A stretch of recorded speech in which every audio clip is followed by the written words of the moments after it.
Hello, bit of argy-bargy recently with people saying that I was trying to stifle creativity in presentations, which is nonsense. What I'm trying to stifle is pointless creativity in presentations that's just there for the sake of it and gets between the message and the audience. There is good practice and there is bad practice. I'm a really big fan of being creative in the process of designing your presentation because that gives you this whole way of getting messages across to your audiences in ways that they can get and they can understand. And it's basically largely a question of just playing, just like we did when we were kids.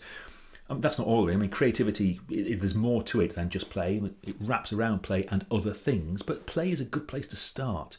And you play and you're creative in this little bubble I've just drawn there, and that gives you the outline of your presentation, which you then rehearse and you deliver. So it gives you something specific that you give to your audiences. But the question at that point is, how do you make yourself more likely to be creative in the creative part of the process?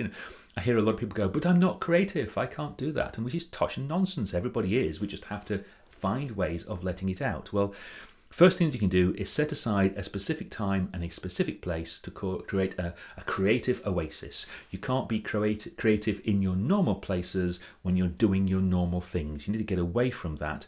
And other things that will help, you need to be there for about an hour and a half, John Cleese says. He knows a thing or two about creativity, right?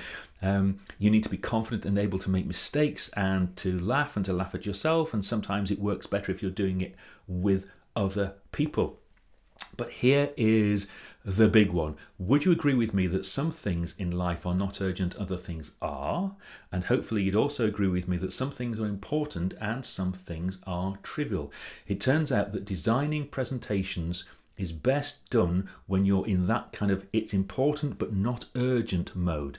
Because as soon as you start designing presentations under pressure, as in when it's urgent on that side of the graph, lots of bad things happen. Firstly, creativity goes down the pan because you start doing things like satisfy some mode, first viable solution, shortest route to acceptable outcome, all of that kind of jazz, which means you give a presentation which is meh. It's not necessarily bang, but it's not as good as it could be.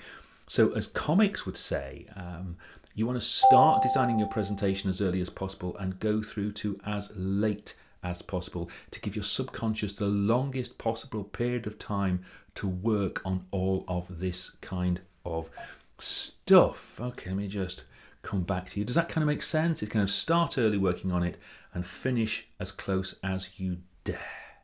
All right. I can't say that everyone's creative, but almost everybody is. So go forth and create sexy presentations, and I will see you in the new year.